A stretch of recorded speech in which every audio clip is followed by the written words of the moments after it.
Imaginez-vous endormi, épuisé après une journée harassante dans une enclave assiégée, croyant enfin trouver un peu de paix dans un refuge censé vous protéger. Puis sans avertissement, des explosions déchirent la nuit. Ceux qui partageaient votre abri il y a un instant ont disparu. Voilà ce que vivent quotidiennement les habitants de Raza. Dans la nuit du dimanche à lundi, une clinique du quartier Arrimel, transformée en refuge pour déplacés, a été prise pour cible par un raid sioniste. Nous dormions tranquillement à 23h30 lorsque nous avons été surpris par des missiles. Nous ne savions plus où aller. Nous avons sorti des corps ici, des morceaux de corps, des bébés. J'ai aussi sorti mes enfants des décombres.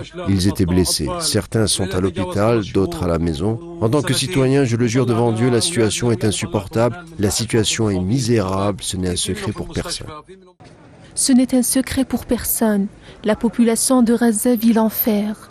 La fatigue, la peur et le désespoir se lisent sur tous les visages.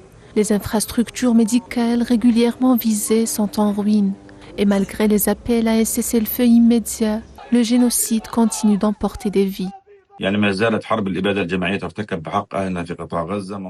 guerre génocidaire contre notre peuple à Raza se poursuit. Au cours des dernières 24 heures, le complexe médical El-Shifa a enregistré 51 martyrs et plus de 80 blessés. Ces blessés provenaient de zones de déplacement, de la rue. La dernière attaque a eu lieu la nuit dernière contre la clinique El-Rimel, prise pour cible par l'occupation sioniste où se trouvaient de nombreuses personnes déplacées. 6 personnes ont péri et plus de 15 ont été blessées.